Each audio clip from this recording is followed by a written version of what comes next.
Hey, and thanks for coming back to the Real Estate Marketing Podcast. In this episode, we're going to be talking to Sam Beiler, the CEO of Boostpoint. He created an awesome platform helping contractors and real estate investors grow their business through advertising on Facebook. Our conversation with Sam went so well, it actually went a really long time. So we decided to cut this episode into two parts. Episode 1 is all about Boostpoint, their journey, and how you can start advertising on Facebook. Episode 2 is packed with tactical advice about how you can get started on Facebook advertising today. And one last thing, if you wouldn't mind giving us a 5-star review, maybe a comment, and even subscribing to this channel, it would be super helpful as we're trying to grow our podcast. All right, that's all the notes I have. Let's jump right into this podcast. This is the Real Estate Marketing Podcast, where we teach you how to grow your real estate business. Whether you're a wholesaler, investor, or realtor, this podcast is for you. Hello, everybody. Welcome to the Real Estate Marketing Podcast. I'm Adam Gritton. And I'm Austin Glanzer. So today we're talking to Sam Beiler from Boostpoint. He is the founder and CEO of Boostpoint that focuses on Facebook marketing and Facebook ads specifically, and has done a lot of great work for the real estate market. We personally know some real estate agents here, people in the real estate space who have been profoundly helped by his tool and his knowledge in the Facebook marketing area. So thanks for coming on the show, Sam. Absolutely, guys. Thanks for the invitation, and looking forward to this. Great. So just for the sake of our audience, because I know you, I know some of the work you've done, but can you tell us a little bit about your background, who you are, and a little bit about Boostpoint? Absolutely. Yeah. My name is Sam Beiler. I'm the CEO and co-founder of Boostpoint, and we are Boostpoint's a marketing platform for real estate agents, small businesses, and we specifically focus on making Facebook and Instagram ads where really anyone can manage their own advertising instead of taking 6 months to try to figure out the Facebook Ads Manager platform, or needing to hire a marketing agency. I'm really a marketer at heart. I was previously the marketing director at a company called Equipter, and led the marketing team there, helped build Equipter into a national brand. So that's like tactfully like what I feel I do best. And so I really enjoy any type of marketing and advertising. Gotcha. And can we get into the origin story of Boostpoint a little bit? How'd you get the idea? Tell me about the start of the company. Absolutely. So it was about 3 years ago when I initially had the idea for Boostpoint, and that really just came from hearing a lot of the struggles from small businesses and individuals who had a small team and were looking to grow. I personally just really started diving into the opportunity of social media ads, about 7 years ago, and just got phenomenal results with what I was currently marketing at that point. And then I naturally just started talking to a lot of other small business owners, sales reps, people that were looking to grow their own companies. And like everyone agreed with the opportunity. Like, okay, yeah, I realize that social media ads can be a good thing to grow my business. The big problem was just I don't know how to implement it. Most people don't have the time, the 5 hours a week for 6 months straight to figure out these ad platforms and optimize themselves. And then a lot of them don't have maybe the confidence or the budget to go to a marketing agency for them to figure it out for them. And so that's kind of where the idea was born, was like, hey, well, maybe we could provide a marketing software solution for these individuals that would do the heavy lifting of social media ads, and just simplify the whole process to where anyone can get phenomenal results from these platforms and actually a positive ROI from social media ads. So brewed on the idea for a while. I learned that I guess I'm kind of naturally an entrepreneur as well. I come from an entrepreneurial family. My dad started a couple companies, and I just really enjoyed helping build, especially Equipter, the company I was most involved with there. And then it just kind of aligned with my personal goals and just who I am to eventually actually create Boostpoint as its own company. And so that was in November of 2018 when we initially launched Boostpoint as a brand, as a company. And we've been building it since then. Awesome. So let's talk about that build phase. What's that look like? What's the growth plan been for you guys? I know I've seen you covered in the media. I've seen, you guys growing clients and stuff. Tell me a little bit how you guys have grown your own business. Absolutely. Well, for me, it always comes with making our customers successful, and just over obsessing over customer experience. And I mean, the first year, especially, 2019 was like our first full year that we were in business. And a lot of that was just working really closely with our first customers and making it work, and helping them find the results, and then, building a marketing platform that mirrors that, where, they can easily, implement the strategies, but then also the tactics of, getting a positive ROI from ad spend. So it kind of all starts with, making it work for your customers. Just like any business, you have to first make it work for your customers if you expect to build a business. But then the thing that I personally thrive off of most, and was a big reason why I wanted to launch Boostpoint, was just building a team. So it's been a great experience, just the year and a half we've been in business, to get other people involved. I have Jared Neff. He's my co-founder, and he's the CTO, Chief Technology Officer, and he's been the one building our platform. It's been just a great experience just building a company with him, and then also just bringing other people onto our team to continue to build Boostpoint. That's awesome. What about and so over these past couple years, like I said, it looks like you guys have massive growth. Have there been any obstacles, any kind of hurdles you guys have had to jump over the past little bit here? Yeah, I think for me, one of the biggest things has just been the speed of learning new things, and just as a growing business, always needing to learn new things. So again, I'm kind of a marketer at heart. Also spent several years in sales. So sales, marketing, they really go together. Almost the same thing when you really think about it. But there's a lot more that goes into building a healthy company.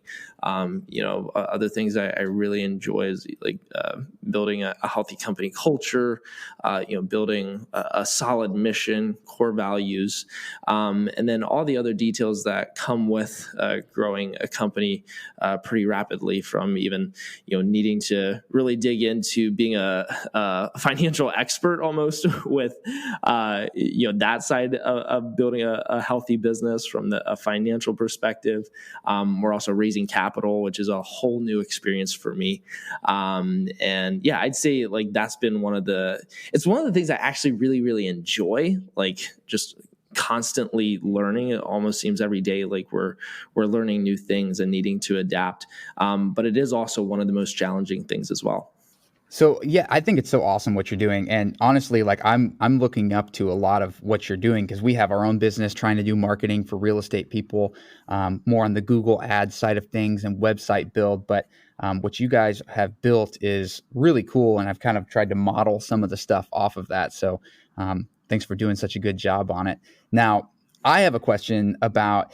This podcast is a lot about how can we help people practically who don't know how to do ads, who don't know how to grow their real estate business. What platforms do you see are converting well for maybe even realtors, real estate investors, real estate agencies? What platforms should people be on? Yeah, so I'm a firm believer in being in control as much as possible of your own brand and your own customer acquisition. And so that's kind of like a rule of thumb as I consider platforms even for us to advertise on. So I usually steer people away from just like a lead transaction type of platform. So, maybe platforms like, Zillow or Realtor.com where, okay, sure, you can get leads, but it's all up to that business to, what type of leads you get fed, and you're not like self-generating your own leads and opportunities. So I really look at, okay, well, what are platforms that we can really build a brand on and be unique on, and let that shine. And that's often what I steer people towards, is when they're considering, okay, well, there's so many platforms out there. Which one should I, actually be taking seriously and investing in? And for me, one of the biggest opportunities right now is social media platforms from an organic perspective, but then also from a paid ads perspective. So, I mean, I know in the small business space, like, everyone's known for years that you can build an organic brand, but very few have leveraged paid ads where it's just normal. Sure, like postcards. I invest in that, and it's a physical like piece of paper, and maybe even like a billboard, and like we can actually maybe see our ads. Whereas for some reason people feel maybe a little bit more uncomfortable with social media ads, because it's not something they drive by and actually see. So it's a different way of measuring success. But as far as like going back to your original question, what I've seen across the board, just even different industries, even real estate specifically, Facebook ads specifically, which is sponsored posts basically on Facebook and Instagram. If that's done correctly, you can get some of the biggest ROI. Yeah, that is some really good advice, actually, even for me, just to hear personally, like being in control of your lead generation as opposed to just, doing something that will get you leads. I really like that mindset shift. So that was good for me to hear, just even for my own personal business. So if you're a listener out there, try to be in control of your own ads. That's sweet. The other thing I'll mention too is like look for platforms where you can display your personality. So real estate, it's really a sales industry, and what sets you apart most of the times is not the broker you're under, or it's really you. It's your personality and how you can sell. So that's one of the things I really love about social media ads, even YouTube, is you can let your personality shine. And, it's not just text on a page, but you can use things like video and, how you naturally communicate well with your clients.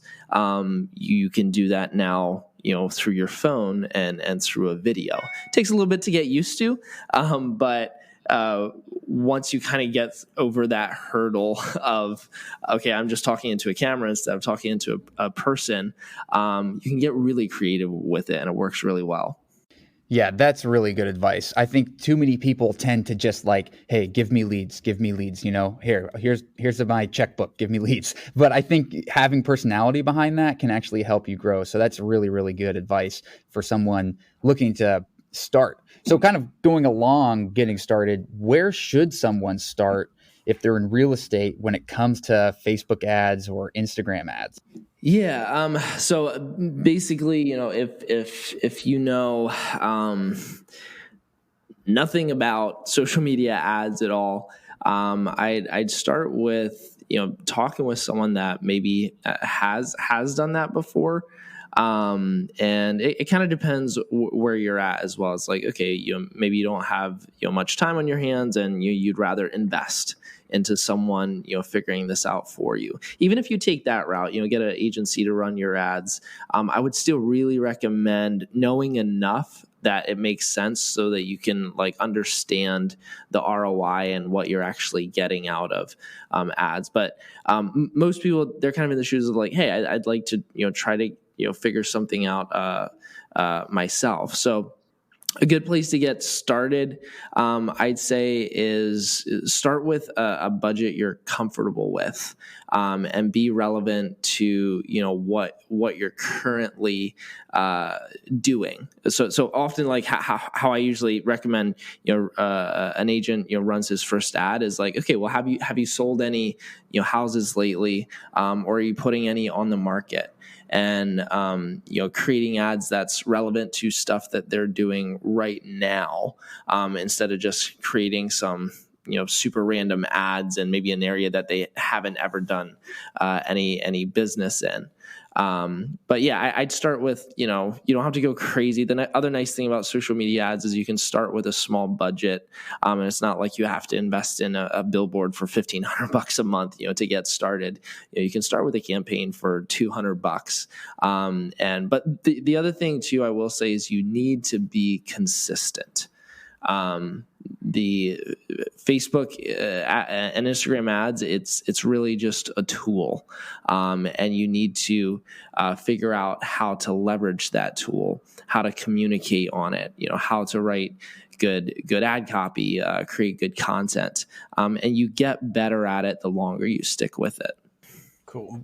On the budget, so you mentioned set a budget that's comfortable for you. That comes up a lot for people. Is there like a barrier of entry where it's really not worth it below this number for people getting into it? I mean, is it 500 a month, 100 a month, 1,000 a month? Like, is there a number you tell people until you can afford X dollars per month, just hold off and don't get into ads yet? Great question there. And I want to think about this one before I just answer. But I'd almost say that there's really not. It depends what your objective is, I guess, and that's maybe why I'm struggling to answer, because I don't think it's like a one-off answer. To me, if your main objective is lead generation, and hey, like I need leads to fill my pipeline, probably anything less than $500 a month in ad spend, you probably won't be that excited about the amount of leads that you generate from that. Anything less than $500 a month. At the same time, you could put $5 a day into starting to build your brand in a certain area. You can be very targeted. Start doing some videos, start building your following, and consistently like staying in front of people. So there's kind of two different strategies that I always like to keep in front of people, with social media ads. And that's one is the lead gen. And it is one of the most cost-effective ways to generate your own sales qualified leads. But the second thing that you don't want to ignore is just the brand awareness that you're constantly building. And that's really important, and that's what in the long run is going to really make you successful, because anyone can spin up an ad and start generating some leads, even on Facebook and Instagram. And while that's all great and you get some of that short-term success, you really need to also think long-term of, hey, what am I consistently investing? How am I consistently investing into my local brand? And that also really ties into, I always recommend, like, if you're going to invest in advertising dollars on these platforms, you also need a consistent organic strategy as well. So this is setting up your Facebook page, setting up your Instagram account, maybe a YouTube channel. But if you don't have enough of time, I just start with one or two, and being more consistent on one or two rather than not consistent on any. But having a good base of an organic brand, and then fueling that with advertising dollars is the best case scenario, and where you're going to get the best results. So here's a question I have. A lot of our listeners, I think, are kind of in that like newer stage, like they're kind of established. They want to grow their business. And what do you see people doing where they're making like obvious mistakes when it comes to ads? Like, do you see ads that people are running that aren't very good? Like, I guess, does that question make sense? It does. Yeah. Some of the most common mistakes I would see would mostly be in just the quality of ads. This is different than designing a postcard and sending it out in the mail. You really need to think about the context of where you're placing your ad. Like this is in like imagine yourself as someone seeing your ad. You're sitting at home, you're scrolling through your Facebook and Instagram news feed, and you want something that fits and that's relevant to that person and that audience. So, just a photo with, your best offer and, with a headline of, hey, contact me to, buy your next home. It's not going to do well because that's basically like you're putting a billboard on Facebook and Instagram. So you really have to get in the shoes of, your viewer, that person on Facebook and Instagram, and write your copy, your headline, and, if you're using a video or photo, create something that's relevant to that person. Nice. A word on format. So you were saying earlier about video ads and things like that, format and medium. Do you recommend that people focus more on like video or photo, or just do you have any kind of directions for people that are starting on which ad formats or which media they should focus on? I do, yeah. That's a great question. Because basically, to clarify, with Facebook and Instagram ads, it needs either a photo or a video, for the ad. This isn't like a Google ad where you can just, put text and, that's all the base of it is, a photo or a video. And again, this kind of comes back to the objective of your ad. The reality is that on average, photo ads will usually see a little bit more efficient rate of impressions for your ad spend. So kind of a way of measuring your cost for your advertising as far as how many people see your advertising ads is CPM, so cost per 1,000 impressions. And that will usually be a little bit lower with a photo ad than a video ad. Now, the other thing we have to realize is, a 30-second video, you're capturing a lot more attention if you can, have people watch that full video. So if your video is intriguing, instead of 2 seconds of them seeing your photo and glancing through your ad copy, they could actually consume, 30 seconds, 60 seconds of a video actually interacting with you. So it's really, you almost more want to think of like, well, what's my cost for the attention and the amount of attention that I'm acquiring from a specific viewer. So again, kind of general rule of thumb is like, okay, well, if you're looking to really establish yourself, brand yourself well, communicate well, some of it comes to is like your strengths. Like if you're pretty good on video and you come across pretty well, I really recommend video ads. They just, they communicate so much more. You can communicate so much better. You can bring in social proof. You can make that person comfortable with you as a person before you ever have a conversation with that person. So you can break down so many barriers through a good video than just, a photo that pops up in an ad. Now at the same time, like sometimes okay, if we're building campaigns for individuals and, it's like, okay, this specific campaign, like I want to generate as many leads as possible. So most times like with that objective, we'll, look for an engaging photo just because again, your CPMs are usually a little bit more efficient with photo ads versus video ads. And the type of video you're seeing on there, I mean, is it like a really highly produced, I mean, are we going for like a TV commercial? Are we going for like a really, artistic video? Is it, a selfie camera photo? Do you have any kind of recommendations for people I think when people hear video, a lot of times they get really nervous because they know that, big brands will spend, hundreds of thousands of dollars on a video. What kind of video do you see working on these platforms? Yeah. So video, the guide here should be make it as authentic as possible. So, sometimes you can have a very well-produced video that's, extremely authentic, and it's like, okay, that can do really well. But most times the easiest way to get a really authentic video is just pulling out your smartphone and like having a FaceTime conversation with your audience. So just picture that, homeowner that's thinking about selling their home as you just be, talking to them on a FaceTime call.